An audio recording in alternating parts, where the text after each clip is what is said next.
विधायक नैनपाल रावत ने कांग्रेसियों को लिया आड़े हाथ, कहा डीएपी और यूरिया की कालेबाजारी करने वाले नहीं कर सकते किसानों का भला।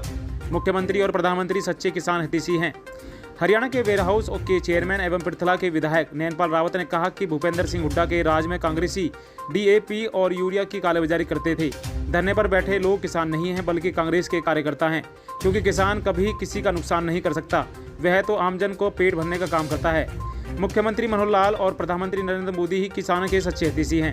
नैनपाल रावत गांव कटेसरा में जनसभा को संबोधित कर रहे थे। ग्रामीणों ने उनका यहां पहुंचने पर जोरदार स्वागत किया। नैनपाल रावत ट्रैक्टर चलाकर ढोल बाजे के साथ जनसभा तक पहुंचे।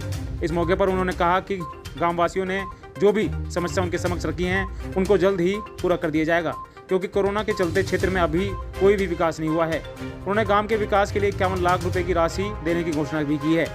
जनसभा को संबोधित करते हुए उन्होंने कहा कि कांग्रेस के राज में किसान डीएपी और यूरिया के दर के लिए दर दर भटकता था, लेकिन बीजेपी के राज में डीएपी और यूरिया के कंट्रोल रेट कर दिए गए हैं। मुख्यमंत्री मनोहर लाल और प्रधानमंत्री नरेंद्र मोदी किसानों के हित में काम कर रहे हैं। उन्होंने कहा कि आज सस्तों रास्तों को बंद करने से हरियाणा के लोगों का भारी नुकसान हो रहा है। किसान कभी किसी का बुरा नहीं करता। किसानों के भेष में कांग्रेसी प्रदेश को बर्बाद करने में लगे हुए हैं।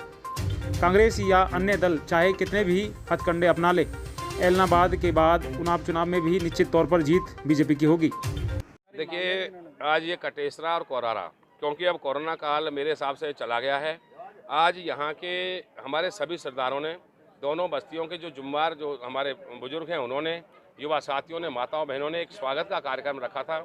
और आज मुझे ये देखकर बहुत खुशी हुई है, प्रसन्नता हुई है कि 2 साल पहले, लगभग 2 साल पहले जो प्यार, मान और इज्जत इनके लिए, इनके मन में मेरे लिए था, आज वो और भी ज़्यादा बढ़ा है।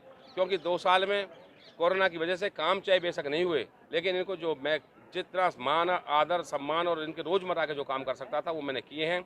और आज भी जैसे चुनाव में मुझे ट्रैक्टर पे बैठा के इन्होंने पूरा समय मेरा चुनाव लड़ा, आज उसी प्रकार से मुझे युवा मोटरसाइकिलों के काफिले से और ट्रैक्टर से यहाँ लेकर गए हैं। दोनों बस्तियों की कुछ मांगे हैं, डिमांड हैं, काम हैं, क्योंकि माननीय मोदी जी की सरकार में, माननीय मनोहर लाल जी की सरकार में कोई चीज़ मांगने की जरूरत नहीं होती, बिन मांगे मिलती है। क्योंकि ये इनके जो सरकार है उनके पास जनता का पैसा किसी न किसी रूप में इकट्ठा होता है, और हम लोगों का जो ध्येय है, जो काम है, उसको वापस ला करके किसी न किसी विकास कार्यों में लगाना होता है। विकास कार्यों के लिए आज इन्होंने एक अच्छी लंबी चौड़ी लिस्ट, जो लगभग 1.5 करोड़ रुपए के काम है, वो इन्होंने मांगे हैं। और निश्चित तौर पर एक एक काम जिसमें फिजिबिलिटी नहीं बनती होगी उसके लिए तो मैं कहता नहीं, अन्यथा एक भी काम इनका रुकेगा नहीं। जितनी इसकी लिस्ट है, इस लिस्ट के अलावा 51 लाख रुपए मैंने और दोनों बस्तियों के लिए देने का प्रावधान किया है, तो उससे इनकी जो मूलभूत समस्याओं का समाधान किया जाएगा। भूपेंद्र सिंह हुड्डा पर तंज कसा भी अपने संबोधन के दौरान के खाद भी उस समय में बिकती थी। हाँ, निश्चित तौर पर मैंने जो किसानों की बात जो आज कांग्रेस जो विपक्षी दल करते हैं, इन्होंने कभी किसानों के लिए सोचा ही नहीं। इवन ये लोग तो यूरिया की और डीएपी की कालाबाजारी करते थे। जब से माननीय मोदी जी की सरकार, माननीय मनोहर लाल जी की सरकार इस देश और प्रदेश में बनी है, तब से यूरिया को नीम कोटेड कर दिया गया। और यूरिया के लिए जो लठ खाने पड़ते थे किसान को, आज वो घर बैठे उनको यूरिया और डीएपी मिलता है। तो ये बहुत बड़ा बदलाव हमारी सरकारों ने किया है। इसके अलावा भी किसान की फसल को कैसे दोगुना किया जाए, किसान को कैसे प्रॉफिट पहुंचाया जाए, कैसे लाभ दिया जाए, उसके लिए भी रात और दिन नीति बनाई जाती है। धरने पर बैठे हुए हैं। देखिए, मैं समझता हूं कि ये किसान नहीं बैठे धरने पर, केवल एक जो आंदोलनकारियों के रूप में कांग्रेस के कार्यकर्ता बैठे हैं। और किसान कभी भी इस तरह के आंदोलन नहीं करता जिससे दूसरे जन को हानि हो। किसान तो हर किसी का पेट भरता है, पेट भरने का काम करता है। लेकिन आज जो रोड रोकने का काम किया है, जो आज कई महीनों से जो रोजी और रोटी जो लोग कमा रहे थे उनको रोकने का काम किया है, आज उनकी फैक्ट्रियों को बर्बाद करने का काम किया है, तो ये किसान नहीं हो सकता, ये केवल कांग्रेस के कार्यकर्ता हो सकते हैं।